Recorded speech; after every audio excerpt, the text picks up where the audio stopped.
לפני שנעבור למה שהכנתי, אני רוצה קצת להגיב על דברי דניאל בשתי נקודות.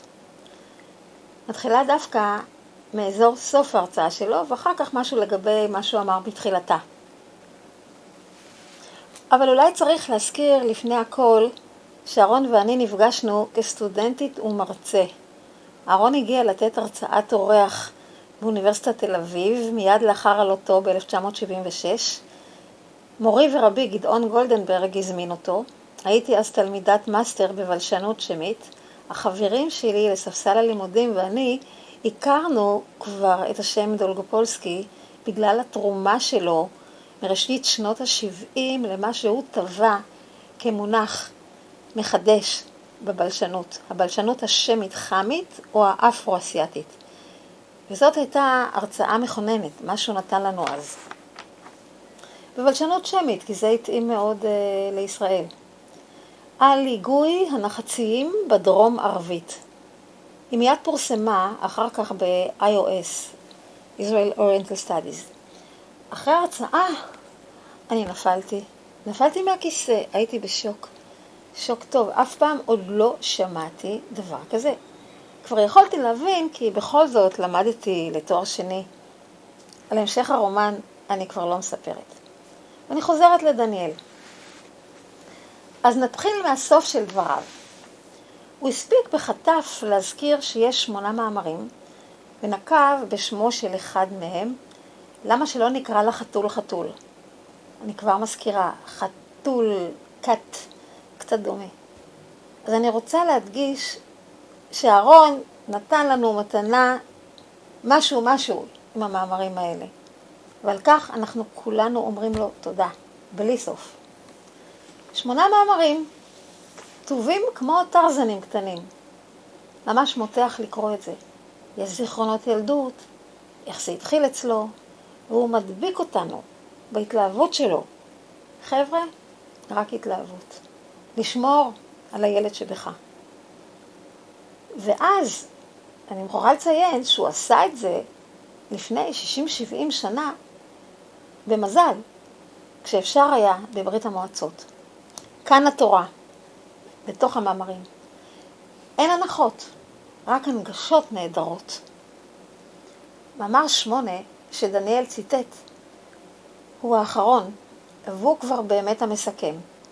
אחרי שעברת את כל השבעה, קראת אותם, כמו סיפורי בלש, אתה מגיע לשמיני, גיבור, ידען, מלא בחוויות. וואי, יש שם דברים, אני נזכרת, למשל, המאמר על הכתיבים. אפשר להשתגע. אני קוראת לכם רק את הכותרות של כל המאמרים, לפי הסדר. אני גם מזכירה שיש לפני כן 2 עמודים של תקצירים. שווה לקרוא. אז הנה השמות של המאמרים. שפות, אחיות, סבתות, וחייניות. כיצד דיברו לפני 6,000 שנה? מסהרה עד קמצ'טקה. השפות מחפשות קרובי משפחה. שפות אפריקה והטיעון של הסופה. למה שלא נקרא לה חתול חתול? שפות וסוגיית ארץ האבות הקדמונים. הכתבים הנפוצים ברחבי העולם. המרחב הנוסטרטי, מובאות וסיכום ביניים. והבטחתי משהו לגבי התחלת דבריו של דניאל. הכתב הוא לא שפה, והשפה היא לא כתב. אני קצת מחדדת, הוא אמר את הדברים האלה. הכתב או הכתיב לא מספיק מעיד על מה שמתרחש בשפה. לפעמים קורים תהליכים, שינויים, והכתב משמר מצב קודם. הוא שמרני. יש לזה גם פלוס.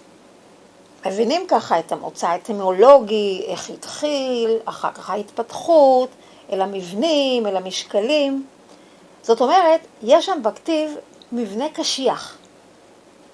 משמר מצב קודם. ועוד מתרחשים הלאה תהליכים. ואז הרישום הפונטי עוזר לנו. זה במקרה שבכלל יש כתיב לשפה. יש שפות שבכלל לא כותבים, רק מדברים. את זה דניאל גם הזכיר. ואלה שפות לכל דבר. ואז הרישום הפונטי פשוט מציל אותנו. שם, בלי פונטיקה, אי אפשר היה לעשות שום דבר. זאת אומרת, אנחנו, החוכמולוגים, לא היינו יכולים בכלל לכלול את השפות האלה במחקר. היום בדיעבד נדמה לי, וזה לא היה מודע אצלנו, הקשר החזק בין אהרון וביני נטוע במגנט הזה של הפונטיקה. ונעבור למה שהכנתי מראש לזום שלנו.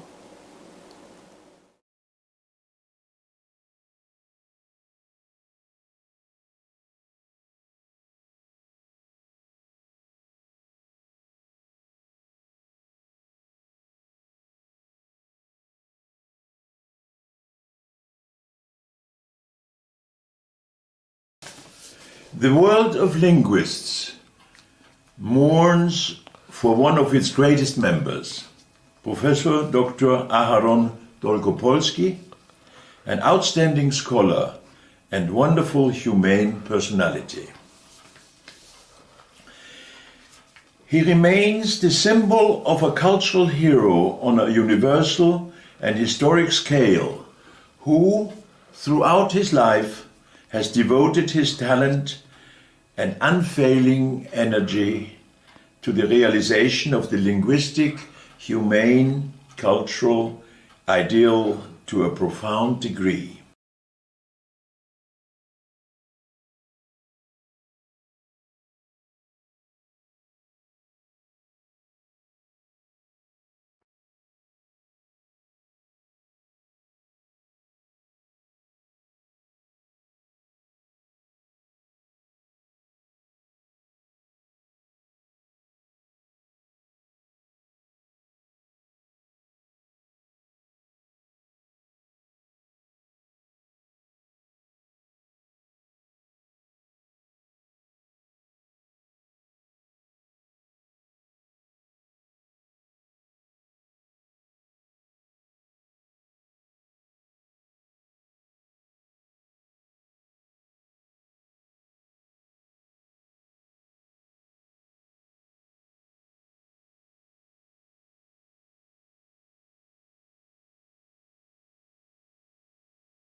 גדולת הרגע.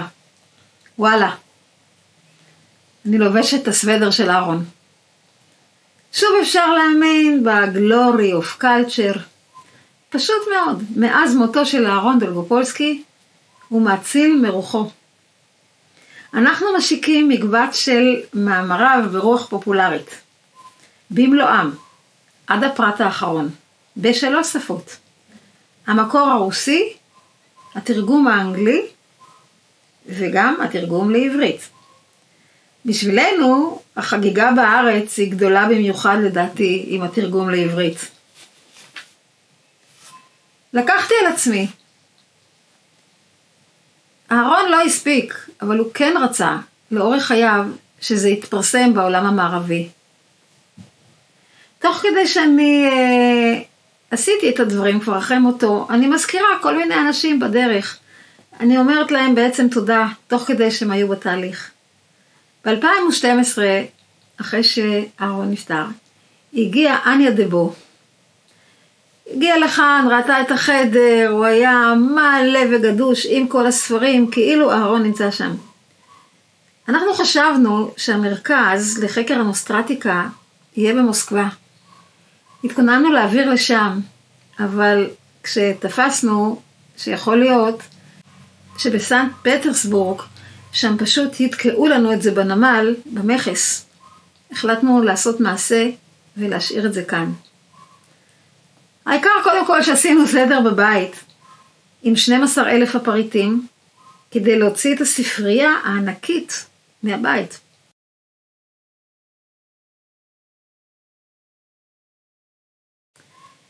זה היה פה, איפה שאני בדיוק יושבת, היכל העבודה שלו. הכל היה, ואפילו הוא ביקש לא לנצל שבתונים, לא לנסוע, תמיד להיות פה עם החומר.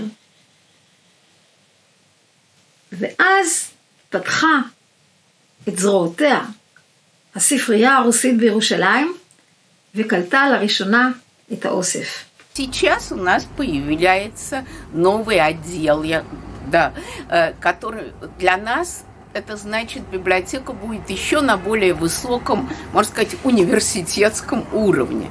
Потому что такой библиотеки, я думаю, нет нигде. Это библиотека Аарона Долгопольского. שמנו שם ממש את הדברים באופן די אותנטי, קטלגנו לפי איך שזה היה בבית, וזה קרה ב-2015. כבר אז, במוסקבה, פרופסור אנה דבו דאגה שכל המאמרים הפופולריים ברוסית יתפרסמו בתוך ספר יובילה, ספר ליובל, 85 להולדתו. באותה חגיגה של העברה מחיפה לירושלים, אז באמת בלטו מאוד מוסקבה, ירושלים, אבל אני לא ויתרתי על הנציגות של אוניברסיטת חיפה. והגיעה דוקטור יהודית הנשקה, היום פרופסור יהודית הנשקה. אני מוכרחה להגיד שהפעילויות האדירות שלקחו על עצמן, לידה פודולסקי המצנטית, מרינה קונצביה ממועצת העיר ירושלים, ויותר מכל קלרה אברט, אותה מנהלת של הספרייה, אפשרו שבאמת הכל יהיה שם וישמר. אבל הסתבר, תוך זמן די קצר, שאין שם קהילה חוקרת. ואז נוצר הקשר דרך עיריית ירושלים עם החוג לבלשנות שמית באוניברסיטה העברית. דוקטור איתן גרוסמן התאהב ואמר, לוקחים. בשנת 2018, עידה שטיין מהאוניברסיטה העברית קטלגה במרץ רב, ונעמי אלשיך יזמה אירוע השקה מדהים. נעמי אלשיך, תודה לך.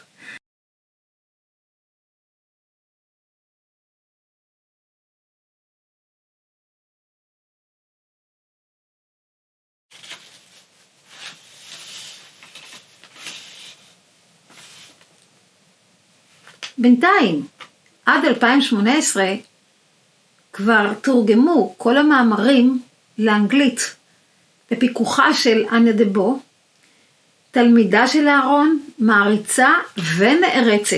אני מוכרחה להגיד, אני זוכרת אותו, מדבר עליה בבית בהתפעלות. לקראת סיום מלאכת התרגום לעברית, על ידי הסטודנט המוכשר מהאוניברסיטה העברית, שהכרתי אז, דניאל אברים, יזמתי והפקתי אירוע עם 2 יצירות מוזיקליות שהולחנו בהשראת עבודתו של אהרון. תראו, אני מוזיקאית, וראיתי בדרך הזאת אפשרות לתת לאנשי התרבות בארץ היכרות די ראשונית עם דמותו ופועלו של אהרון דולגופולסקי.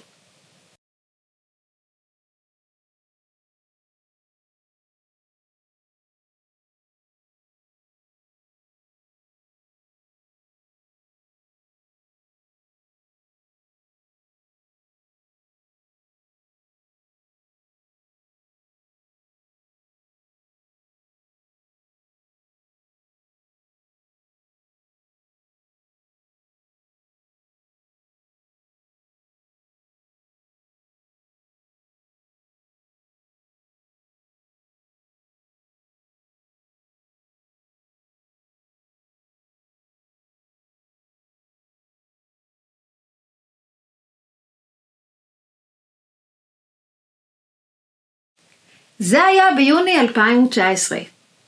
למרות ששמו של אהרון דולגופולסקי חובק עולם, היה חשוב לי שבארץ גם כן יכירו. אז היו לנו 3 חגיגות זמניות, ב-2015, ב-2018, ב-2019. ועכשיו, ב-2021, זה החג הכי גדול. כל דכפין ייתי ויכול. התורה שהוא הנחיל מתמצא היטב במקבץ המאמרים שנכתב למען כל אדם, לא רק בלשן מקצועי. כמובן, הראשונים לענות אלה הבלשנים, וגם אפילו יש כאן הסברים אטימולוגיים שלעיתים כתובים ממש כסיפורי מתח. אני מזכירה שהחג הגדול של עולם הבלשנות הוא עוד קודם. אני מדברת על עולם הבלשנות. פרסום המילון הנוסטרטי בשנת 2008. הענקת המלגה לסטודנט אופיר פופליגר מאוד מרגשת, כי הוא כותב עבודת דוקטורט בתחום הבלשנות השמית המשווה. אני שומרת על קשר עם החוג מאז מותו של אהרון. עוד פרופסור יעל משלר, כשהייתה ראש החוג, באה בהצעה לתת מלגה. אבל המצב עוד לא היה בשל. סליחה יעל, שרק עכשיו הגשמנו את הרעיון. אז יש כאן סגירת מעגל. כאן, באוניברסיטת חיפה, היה ביתו החם של אהרון דולגופולסקי בישראל. וכאן אנחנו חוגגים את ההשקה הזאת. מכאן תצא תורה. האוניברסיטה הזאת חיבקה אותו, והוא גם החזיר לה. הוא הקפיד לציין בכל הפרסומים מאז 1976, שנת עלייתו ארצה, מתחת לשמו University of Haifa.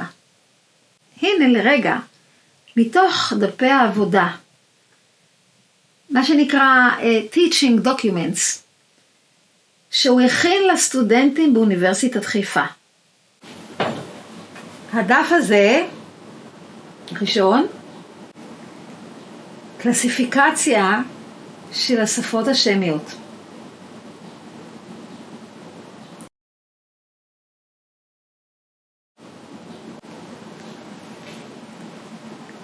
הדף הבא הוא קונסוננטים, יצורים בשפות השמיות, בשילוב הכתיבים של השפות. הדף האחרון שבחרתי להראות, מתוך האוסף הגדול, המילים עין ואוזן בשפות השמיות השונות. והנה טבלה של תולדות האלף בית.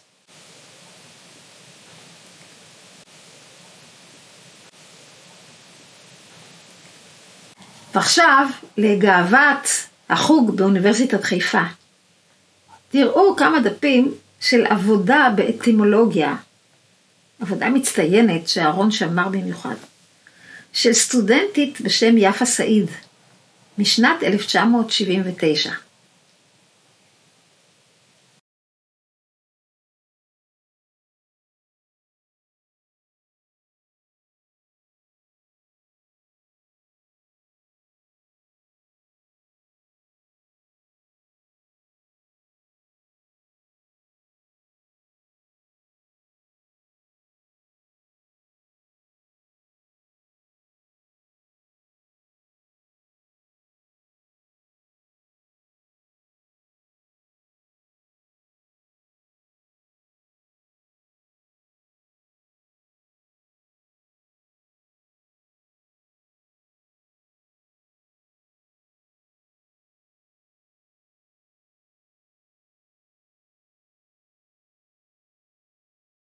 אנחנו נסרוק את כל העבודה לאתר על שמו של אהרון. באתר שאנחנו מקווים להשלים עד סוף שנת 2021, עכשיו הוא נמצא בשדרוג, כבר נמצאים 3 המקבצים של המאמרים ברוח פופולרית, אלה שאנחנו משיקים עכשיו ב3 השפות, ויהיו עוד. teaching documents, תהיה אינפורמציה מקיפה על האדם, על חייו, פועלו וכדומה. קצת על האיש יותר מקרוב. הוא התייחס לעבודתו בקדושה. אנחנו שנינו חיינו ביחד עם אותו סולם ערכים. בראש ובראשונה טוטליות מוחלטת בכל מה שאתה עושה. המוות שלו, לא יומן, כן, חשף לי עוד יותר את גדולתו. ואני לא מגזימה. אני נמצאת במקום בנעל שמתאים לקצה של האצבע. לא יותר, כשאני אומרת נחשפתי לגדולתו. פרופסור מיכל אפרת, שישבה איתו שנים באותו חדר, אמרה כך אחרי מותו. עמקות כזאת, עד לשורשם של דברים, אולי מוצאים פעם אחת בדור. זה היה ציטוט.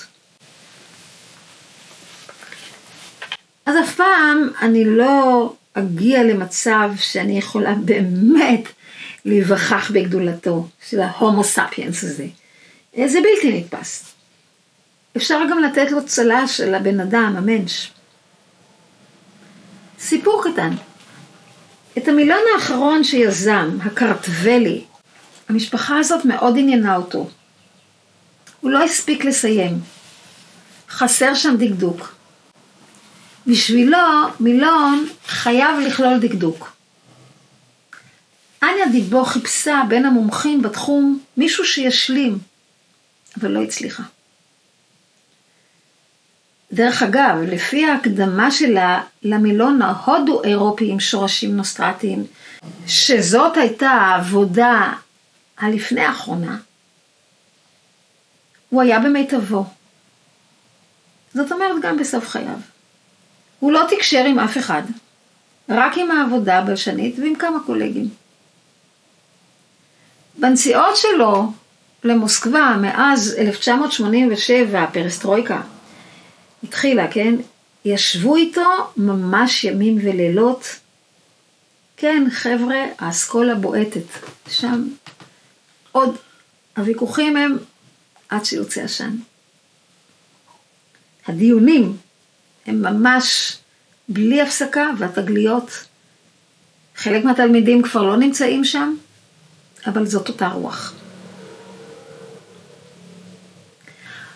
אהרון אהב לחיות בישראל. הוא אומר, אני מסתובב בשוק, וזה גן עדן שם. כל אחד בארץ פוליגלוט, ואני שומע את כל הסובסטרטים. אתם מבינים, כן? לשון העם, עברית, במבטא יידיש, במבטא מרוקו. איך הוא לומד נוסטרטית? פרי גרל, בטורקית, שיצא בבולגריה. היה מוצא דבר כזה וחוטף.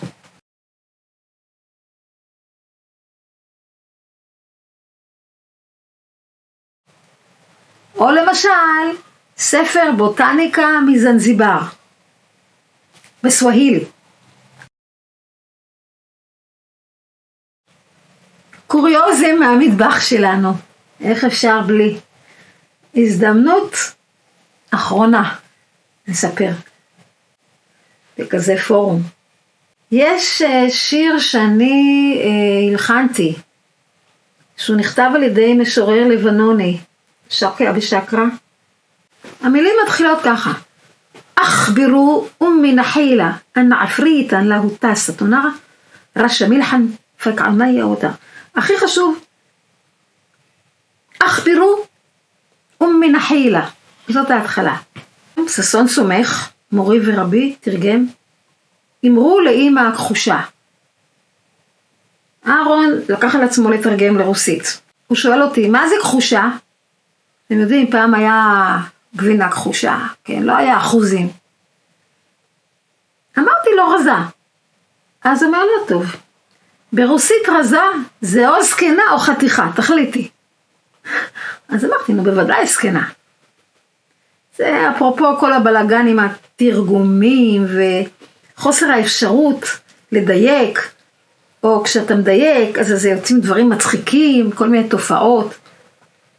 למשל, understand. אם אתה מתרגם את זה ממש, שני האיברים זה יוצא תחת עומד. סליחה. או יום אחד, הוא מספר לי, הגיעה בחורה לאוניברסיטה, מסתובבת אצלנו בקומה, ואומרת, אני מחפשת עבודה, אני חשפנית, אני מחפשת עבודה. אהרון שומע קצת במבטא שלה משהו, הוא שאל אותה, מאיפה למדת את המילה הזאת? אז היא אמרה, מהמילון, I'm archaeologist. וכאן הפתרון, כן, היא מצאה שלחשוף, כן, זה כמו להיות ארכיאולוג, אז ככה היא תרגמה את הארכיאולוגיסט. או למשל, הקפריזה, נקרא לזה, שיש לאנגלית, יש לזה סיבות היסטוריות אטימולוגיות. כל מה שאני עכשיו אגיד, כל המילים, יש להם הוא. יו, זה או יו. ומוד, זה פעמיים או. וטו, במשמעות יותר, זה גם כן פעמיים או. זה אותו מקרה. אבל מוב, זה השילוב של האם והאי בסוף, כן? ו-through, ו-suit, ו-q, ו-do, כל זה מצלצל הוא, אבל זה כל הזמן נכתב אחרת. אפשר להשתגע. באמת מאוד קפריזי, רק אנחנו בישראל גדלים על אנגלית עם חלב אימנו כמעט. לכן אנחנו לא שמים לב. אני זוכרת שהוא אמר עוד משהו, שכל היפיפיות שמצטלמות בז'ורנלים הן בשבילו מכוערות. והקוריוז האחרון מהמטבח, הוא אמר לי, there will never be another you.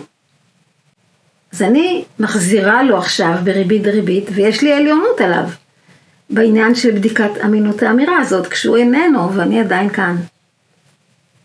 There will never be another you. האנקדוטה על דניאל. נו, אז נניח שיצאתי למצרים. בשנות ה-80 וה-90 הגעתי לשם המון.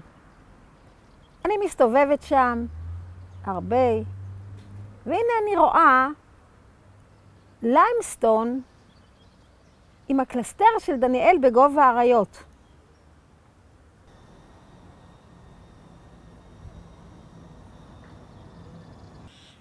אני רואה אותו אצל הקופטים, ואני שואלת אותם, מה זה? והם עונים, אנחנו מיעוט נוצרי, ואנחנו סובלים בארץ הזאת, אנחנו תרבותיים, אנחנו אסלים כאן מאז ומתמיד. ואנחנו מזדהים עם דניאל, השר היהודי, החכם, בחצר תריווש. אז ככה התחבר לי העניין הזה של יצירה בשפה הקופטית על הנושא של דניאל בגובה האריות. אני לא מפרטת הרבה. אבל איך אהרון עזר לי, זה מעניין. מה אני אעשה? מצאתי פרק בתנ"ך בקופטית, זה לא היה פשוט. ואז אני רוצה ללמוד לבטא שם. כל מילה הייתה חשובה לי, כי אני צריכה אחר כך להלחין. הייתה לי עזרה בקהילה הקופטית, אבל זה לא היה מספיק. אני שואלת את אהרון, אתה יכול לעזור לי? אז הוא עונה. במקרה, את השפה הזאת אני לא אוהב, היא לא מעניינת אותי. זאת שפה שמית, עם כל מיני יווניזמים. אתם יודעים, זה בגלל ההשפעה של הנצרות הקדומה. אבל בשבילך, בסדר. באיזה דיאלקט את בוחרת? בוחייריס, או קוטרי, או ככה, או ככה? טוב, בסדר, אני אומרת לו, שיהיה בוחיירי. ולמדתי את הטקסט. לקחנו מחברת. אתם רואים, יש כאן בדף הזה, בכתב היד של אהרון. הטקסט בקופטית, ממש כתוב בקופטית.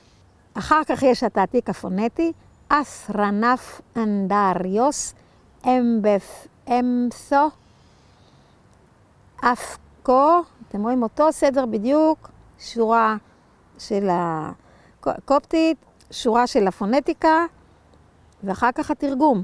והתרגום הוא מילולי לאנגלית. אפקו, אחרי אג'ן, טיף מטאורו, וכולי. יש כזאת מחברת שלמה. אני אחר כך כתבתי את אותו דבר, יפה, העתקתי, ואהרון בדק כל מה שכתבתי.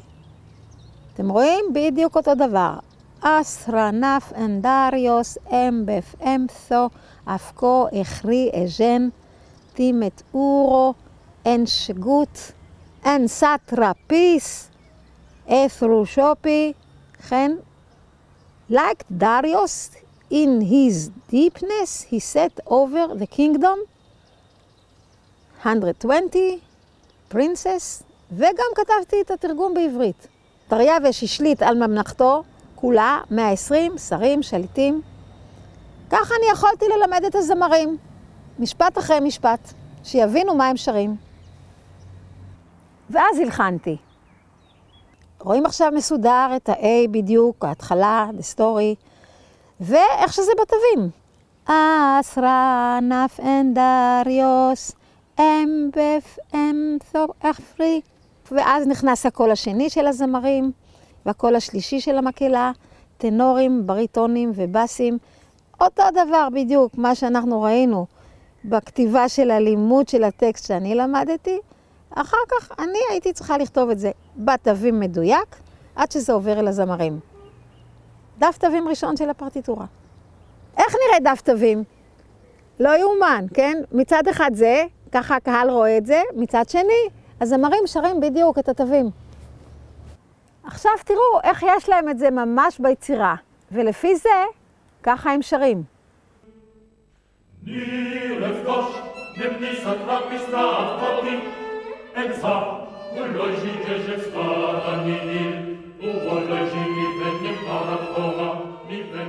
אחר כך לימדתי את הזמרים. טוב, קודם כל אני רוצה להסביר לכם שאנחנו עובדים עכשיו על התחלת הטקסט של היצירה הזו, דניאל בגובה האריות. זה יהיה בקופטית, לא כל כך קשה כמו שזה נראה. התווים שאתם מחזיקים הם התווים של הפרטיטורה הווקלית. מאחורי זה מצע קשיח עם איזשהו אימאז' מיוחד שדינה הופמן הכינה בשבילנו והדביקה איור מתוך הצלבים הקופטיים שהם נורא מעניינים ויש להם המון המון וריאציות. אני קוראת לכם את ההתחלה בקצב מדויק. אסרה נף אנדריוס אמבף אמת'ו. עד כאן, בואו יחד איתי ננסה, כולנו ככל אחד. אסרה נף אנדריוס אמבף אמת'ו אף. טוב מאוד, אתם רואים, יש לכם לפעמים ויש לכם לפעמים גם כל מיני סוגים של כביכול א' בעברית, אבל זה ואו וא'. אוקיי, ננסה עכשיו הלאה קצת את המשך הפסוק. זאת אומרת, אני עוד פעם חוזרת מההתחלה, ממשיכה, ואז נחזור על זה כולנו. אסרה נף אנדריוס אמבף אמת'ו אף כה אחרי אג'נטימת אורו. בבקשה. אסרה נף אנדריוס אמבף אמת'ו אף כה אחרי אג'נטימת אורו.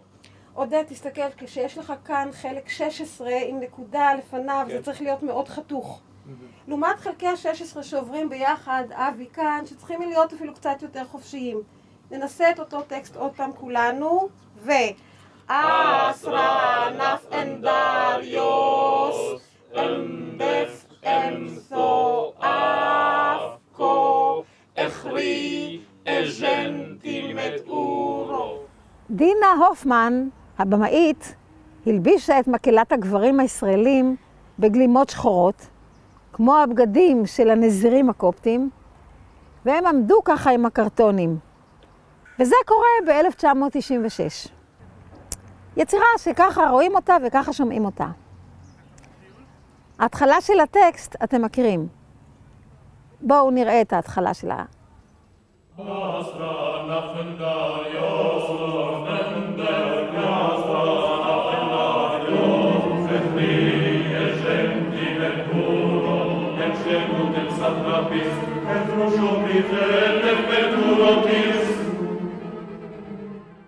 כשאהרון היה בא לבכורות, הוא הסתלק אחרי היצירה שלי, שהייתה בביצוע בכורה, ואמר, מצטער רבותיי, באתי להיות כאן לזמן קצר.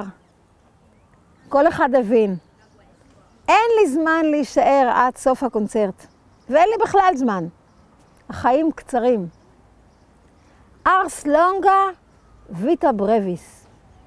אהרון, אני פונה אליך. לא מזמן, זה היה יום ההולדת ה-90 שלך. בשביל כולנו, אתה ממשיך להיות בן 15,000 שנה. אפילו 15,000 פלוס בשביל הלאה. הצלחנו להיות קרובים אליך פיזית 90 שנה. זה הכל. לא תם ולא נשלם. תודה.